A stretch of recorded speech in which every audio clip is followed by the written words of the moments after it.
What actually is Craniomodernism? If you've watched this channel before, you've probably heard the term because I make a point of mentioning it in relation to practically everything I discuss here.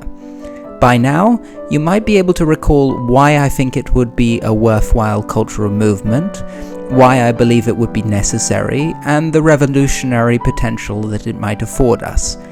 You may point to concepts like cranioanalysis or the start point endpoint fulcrum model. You might remember some strategies and approaches to politics, thought, or scholarship that I claim could be craniomodern. But despite all of this, the question remains, what actually is craniomodernism?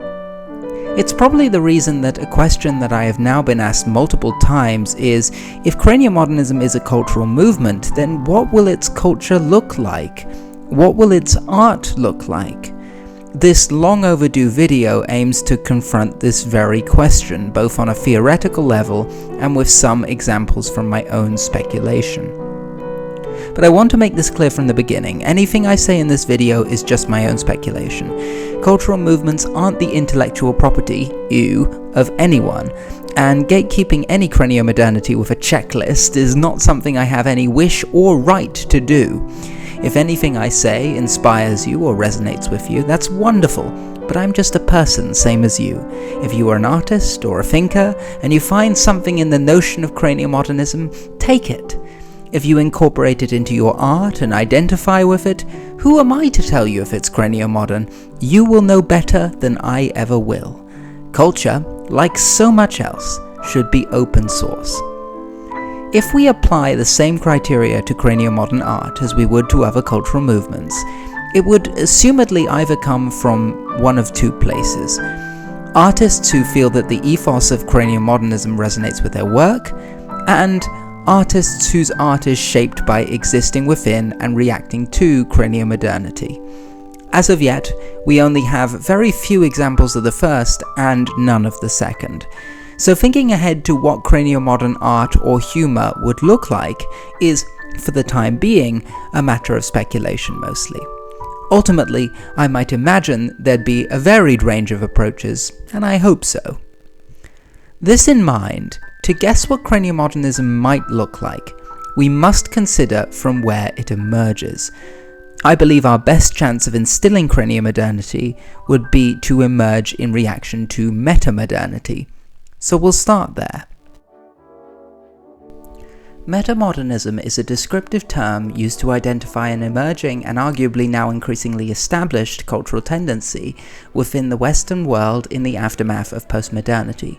While they did not themselves create the term, the two cultural theorists who have become most closely associated with metamodernism are Rowman van den Akker and Timotheus Vermeulen.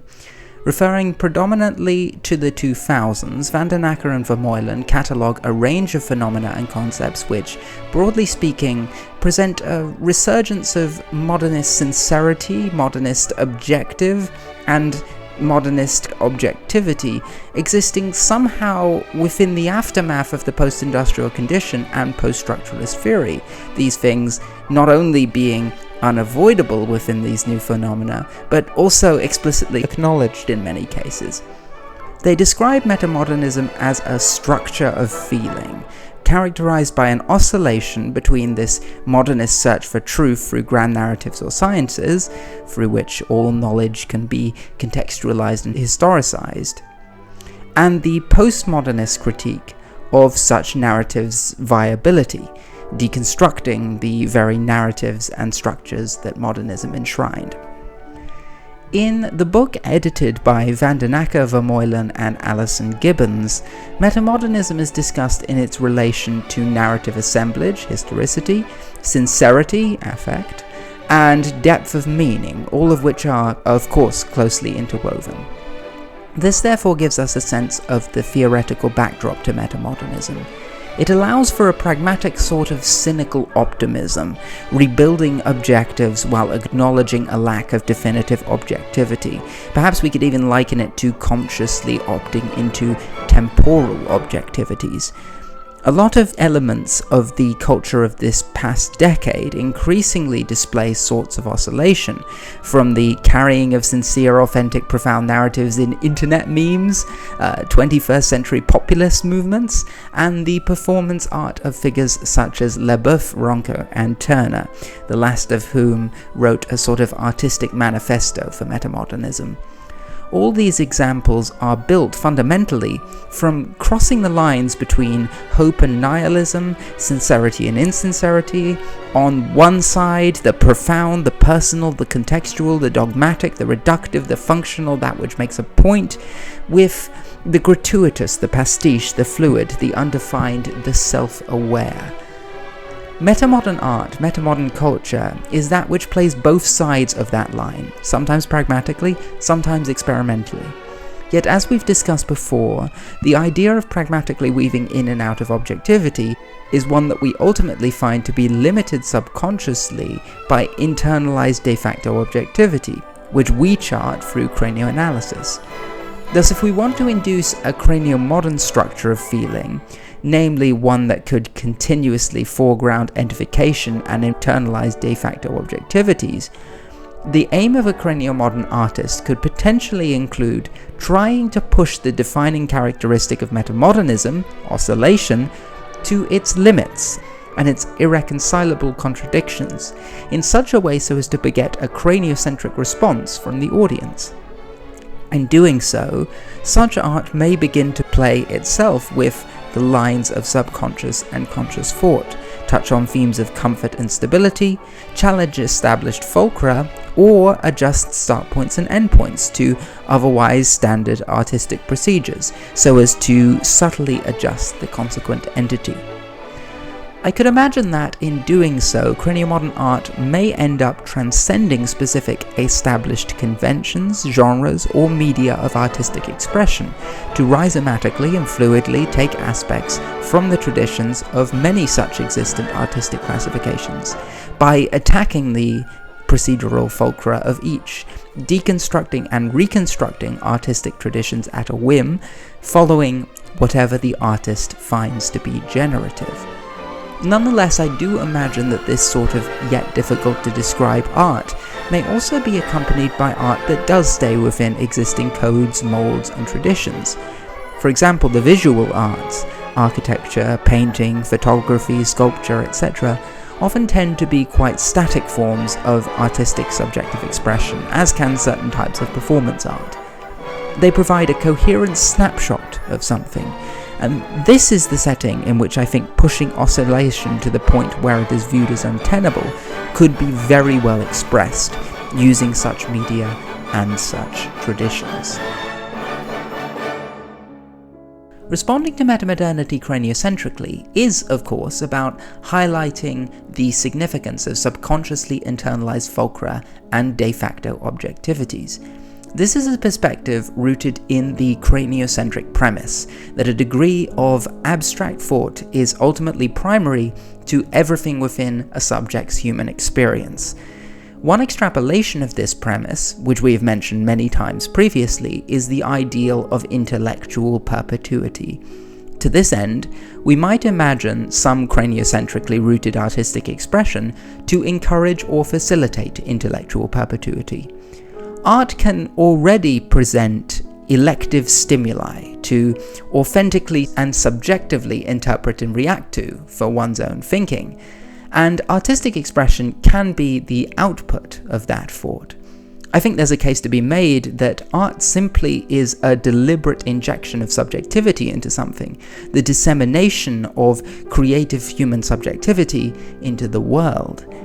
Thus, maybe a goal of craniomodern art would be to, in a sense, make the world more artistic, bring out the subjectivity in everything and celebrate it.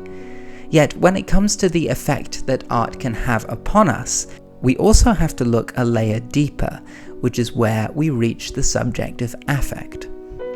It is difficult to exactly explain the phenomena of emotion, feeling, or affect.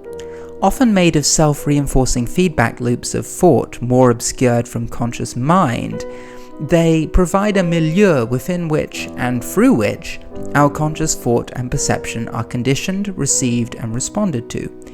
This makes affect a particularly influential frame for our own conscious line of thinking, and also makes it often difficult to consciously control. And yet, much art that does not explicitly stimulate a line of conscious thought itself can be remarkably influential through its affect. I know that I personally use music as a way to better manipulate my own emotional backdrop. And as cranioanalysis is arguably about how to better control and pragmatically navigate our own subconscious and conscious thought to be maximally generative, I do recommend using forms of art as external stimuli to pragmatically induce certain emotional states where you can. We tend to think of affects as innate independent signals to building blocks, all which come in separate packages. However, this is perhaps a reductive way to think of them. Cohen and Keltner identify that while culturally we tend to classify emotion into roughly 27 different labels, one can actually map spectral continuums between these 27, suggesting that our culturally defined emotions are themselves conceptual multiplicities subject to our own construction, concepts bound together by shared assigned fulcra. Thus, another function of craniomodern art may be not only to help the audience manage their own conscious thought, but also probe for new links and paths between different emotional points, many of which may be difficult to define and call into question the very classification systems of emotion themselves. Of course, this web series tends to focus on conscious decision-making, desire, and abstract thought, which I tend to summarize as intellectualism. But for this video, we may well be discussing not intellectual perpetuity, but emotional perpetuity, the freedom of authentic emotional expression. Like thinking, feeling is something beautifully subjective and quintessentially human, something to let loose, to accentuate, and return to the subject's agency. This is the ideal of emotional perpetuity, and thus likely an ideal of craniomodern art. Such perpetuities could also be described as pragmatically oscillating between development of esoteric tradition and the schizophrenia articulated by Deleuze and Guattari.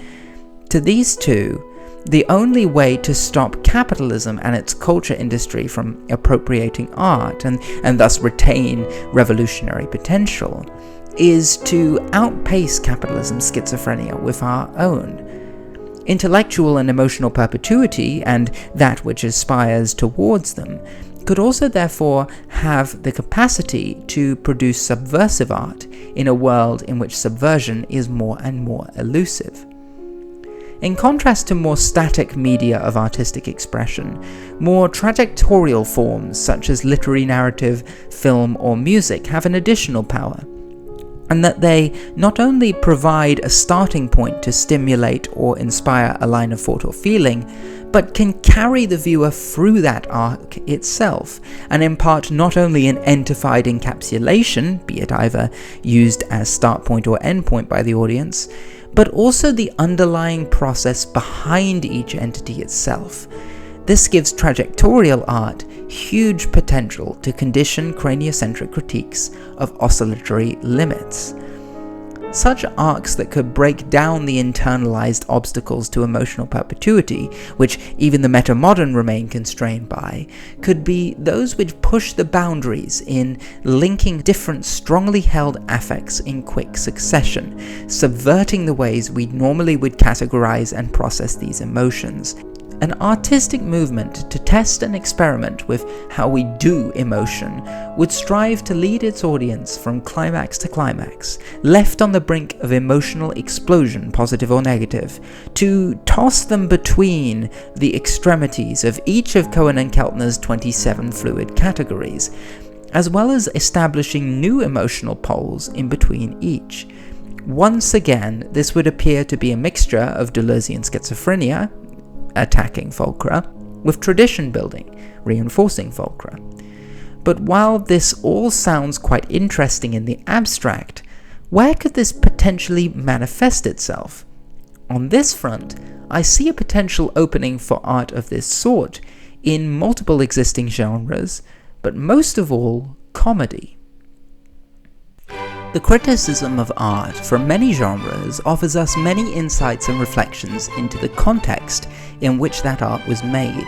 Horror gives us a sense of prevailing social anxieties, history and sci-fi show us how a society perceives its past and future, tragedy represents commentary on common flaws and contradictions which we've learned to navigate for our own pragmatism, romance and thrillers portray the standards for what excites us.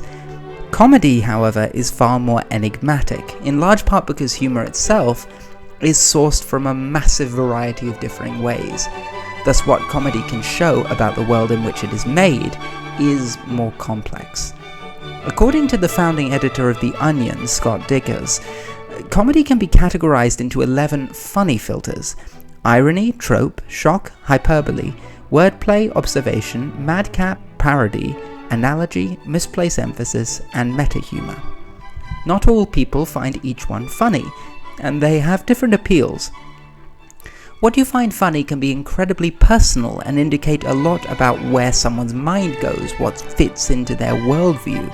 Perhaps this is why getting a sense of someone's sense of humor is so important in making friends and finding partners. One task for comedic theorists is to find what unites all of these filters. You may have heard some common perspectives, such as the notion that all comedy is at its core empathy, or that all comedy punches down, or that all comedy is referential. But the one thing that I can think of that all these filters do is create or highlight linkages between two concepts with which the audience is familiar, often concepts that are contradictory or hyperbolized. In this sense, comedy is a bit like philosophy, but unlike philosophy, comedy often sets out to establish an often uncomfortable absurdity to laugh in the face of, as opposed to a pragmatically useful concept building for generating furtherly developed thinking. It also emphasizes implicitly the identity of the in-group, who can take affirmation and comfort in getting the joke, due to them resonating with the concepts being linked together. Comedic linkages are often those which make total sense to us once expressed, but that we would never have thought of or put together. So, if we're interested in exploring art that links together emotions, perhaps comedy is an appropriate setting. In particular, I would look to the funny filter of shock, which seeks a creative linkage that we would otherwise not have seen due to social convention, taboos, and that which we would otherwise instinctually internally repress. Once we take in that linkage, our laugh may be one of anxiety and discomfort, not out of unknowing of how to react to an inherent absurdity, but rather an unknowing of how to confront something that we've blocked out psychologically. Our testing of internalized categorizations of feeling clearly echoes something very similar, which is why we could term it a sort of Neoshock. To apply Neoshock in principle to a stand-up set or a comedic sketch, one way of planning it out could be to come up with a list of extreme affects that you wish to visit within a scene, construct a possibly hyperbolic scenario designed to maximize each, and then draw lines between each of these, above each line writing the emotional and synoptic link. With this, you could develop a synopsis through which you most effectively cycle through affects and thus achieve the aims of Neoshock. Imaginably, Neoshock could take influence from preceding artistic movements such as Dadaism, Surrealism, and Absurdism in subverting the expected and achieving its aims. Within comedy, and especially metamodern comedy, we do see an increase in an art which intersects comedy with other strong emotions already. Meta-irony, often found in meme culture, for example, blends comedy with sincerity and oscillates precariously between the two, deliberately obscuring the line between them. The rise of a seemingly more intimate sort of YouTube comedy also showcases a blurring of lines between the personal and the comedic. In his much recommended web series The Alt-Right Playbook, Ian Danskin also identifies another intersection, within the more incendiary humour of sites like 4chan, in which comedy is synthesized with seething rage, hate and frustration to remind the user base about the things in society that they despise. Horror comedy fits humour into the affective progression of horror, neo-burlesque doubles comedic intent with sexual arousal, and cringe comedy also presents its own intersection.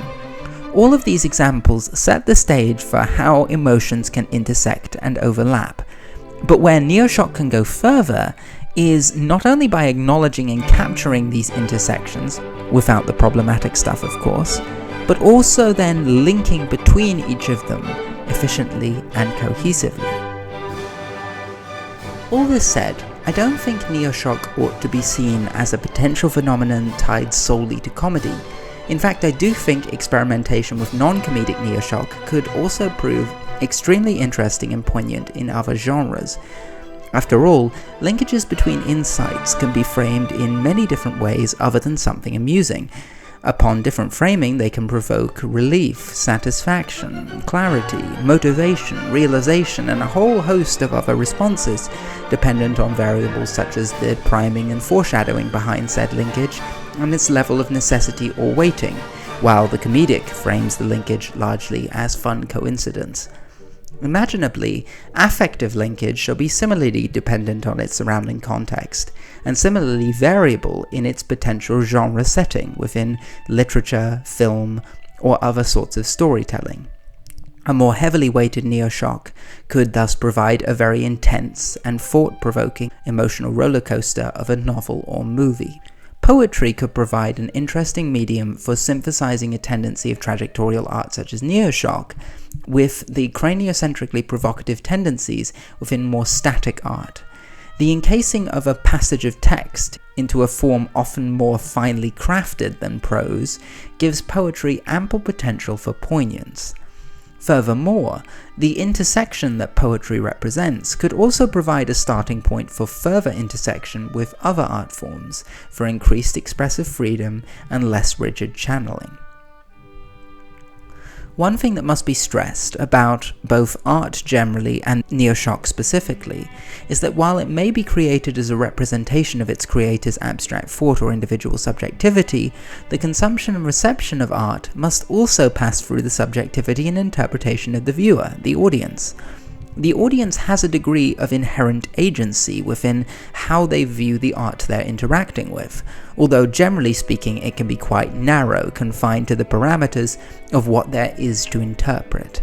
As advocates of freer subjective expression, we as artists could ask ourselves whether or not we may be able to compound the subjectivity of both creator and viewer for increased variety in the product, increased output in humanity's collective body of work, and possibly even increased resonance or increased inspiration as a result. Theatre has always had a potential for interactivity which has been well explored, and it has promising potential for overlap with performance art, music, dance, and storytelling. But interactivity can also be explored through the artistic medium of game. A game is an interesting sort of art because it's deliberately open-ended in what happens, which is left up to the subjectivity of those experiencing it, leading to an immersive and personal experience for the gamer within a framing of rules and parameters that has been carefully woven by the artist, or in the case of sport, by a carefully cultivated, heavily developed esoteric tradition. Game can thus provide a more open-ended illustration of a context or setting in a way that film or literature have to channel through a specific character's experience, especially with the increased capacity for immersive world building within electronic and video gaming. Perhaps this is a canvas to be explored to stimulate a Neoshock, or a craniomodern structure of feeling that resonates and is really felt. It also makes game a great medium to engage in more meta-artistic commentary about the art itself, like in literature and television, which assumedly could well serve personal exploration of affective stimuli and resulting emotion. On a similar note, we must also remain aware that within art based around text, there is an inevitable encoding, territorialization, reduction, or even entification of the intended affect into the narrower and more definitive constraints of the chosen wording. As our linguistic and grammatical structures undoubtedly do frame and condition the way in which we think and behave, perhaps there is a strong argument to attempt to pursue Neoshock outside of written or spoken narratives entirely, to increase the subjective authenticity of the audience to each affect, without forcing their reactions to be channeled or redirected through vocabulary or phrasing. And on this front, music is a great example of an artistic medium which cuts out this middleman to illustrate a concept, emotion, or feeling without requiring the entification of the underlying milieu. By this I mean the interacting forces and ideas that make up each concept or emotion, uniting together in shared process to create that concept or emotion as an entity. With music, you can represent this milieu, this shared process, in which that concept is united, without having to reduce it. Thus, music has massive affective potential, and massive potential for profoundly achieving Neoshock. Music can bring together concepts and affects while still allowing us to see where they came from, and thus easily subvert them when we're finished with them. It can also therefore provide a great opportunity for a free and open canvas for unconstrained expression, especially with the advances in electronic music, in which musical expression can even be further freed from the limitations of instrumentation. Music can even be, similar to game, written as a frame or experiment within which there is subjective variety. To me, this sort of music has been a medium I have always found particularly useful in illustrating concepts, and could not only induce Neoshock and craniocentric critique of oscillation's limits, but also convey intellectual and emotional perpetuity with a free and open, nomadic melodic line. In terms of its expressive freedoms, dance is quite similar to music, for it too can convey emotional perpetuity through physical movement. While constrained to the limits of the human body, dance may be less useful in concept illustration, but its proximity to actual human action and behavior makes it particularly resonant and often less abstract than music, thus making it a wonderful medium to express human emotion and explore human affect. When paired with music, dance also adds another layer of subjectivity to appreciate, especially when musicians and dancers improvise alongside one another and establish a shared creation together, blending the abstract with the personal. With many different genres of music and dance often aiming to convey a specific affect, one might imagine Neoshock music and dance to incorporate elements from a wide range of styles, potentially including those from any preceding cultural movements, creating a multifaceted and explorative tour through the human experience on both intellectual and emotional levels. While we're at it, I could even envision something like Neoshock playing a role in the affect sought by any given political campaign.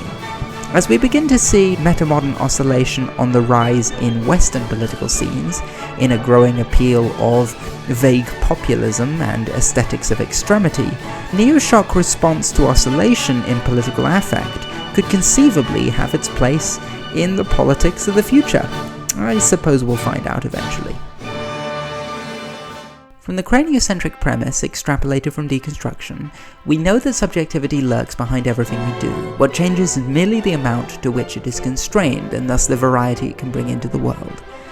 Craniomodernity's ideal in intellectual perpetuity is to free this process as widely as possible, and this requires acknowledging and celebrating the subjectivity within the things we do. If art is intentional subjective expression, then we would hope a craniomodern world to be a thoroughly artistic one. Art will no longer just be found in portraits and landscapes, but also in the tasks and activities of the everyday world. If we take, for example, common tasks or practices such as cooking food or clothing ourselves, these can be satisfied in a wide range of different ways and thus leaves many possibilities for the individual to explore. While we can and often do use these practices as a channel for self-expression, we often tend to balance this with two other factors, two other criteria. reflecting established traditions, in this case cuisines or dress cultures, and the maximization of functional efficiency.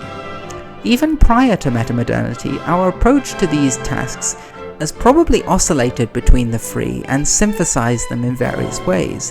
However, the metamodern here does nonetheless present something novel, for its sort of oscillation is one which deliberately obscures the lines between each, much similar to its impact in other artistic and sociopolitical phenomena. Thus the craniomodern impact, going even further in testing such sets of criteria and their limits, would assumedly open each to conscious generative analysis, using the start point-endpoint fulcrum model perhaps in a way comparable to how craniomodernity would address social conditioning.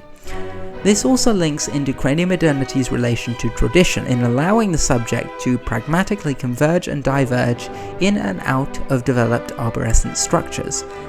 Additionally, within the self-expression factor, we might also potentially see Neoshock or the craniomodern structure of feeling in things like cooking and fashion as well.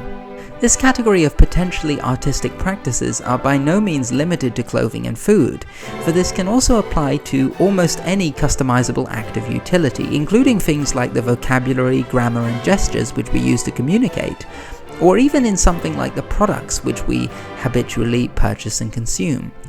While I do think obviously that manufactured consumer cultures of artificial demand are subtly coercive, i.e. objectifying, and are environmentally, socially and governmentally unsustainable, much of this I would attribute more so to property than to the existence of a variety to choose from, the latter of which I do believe to be a good thing. The opportunity to sample not only many lifestyles and traditions, but also many artifacts would be far wider were such products related through usufruct, not property. The more fluid circulation of such products, taking the burden away from new production, as well as preventing the ownership of capital used for the weaponizing of price and the cultivation of spectacle and distance, consequently. Of course, everything is passed through subjectivity to at least some extent, but the ideal of intellectual perpetuity is in opening up the potential variety of interpretation, or subjectification, as wide as it can go. We often see subjectivity more constricted or less variable, more objectified, in cases of responding to needs as opposed to wants, and desires less concerned by material needs. This is why a society pursuing intellectual perpetuity should aim to automate the narrower tasks of providing needs by default so that they can be entified, freeing conscious thought to be applied elsewhere on more variable and thus more generative questions. Our examples of food and clothing and other basic necessities, while absolutely available for one to go back and explore if they wish, should be catered for by default for this reason, again through a communal and usufructarian society. We could say that in returning us control over what we consciously address and what we temporarily entify into instinct or the machine-like background processes of the subconscious, cranioanalysis is an activity of internally subjectifying and objectifying, turning things into art and settling them again, as we navigate traditions and our own fulcra. For anywhere we choose to place our conscious thought, Neoshock and appeals to craniomodern structure of feeling are just two examples of possible craniomodern art that may be useful tools to maximize our subjectivity, to find what is most generative, and to create meaningful situations from which we find joy.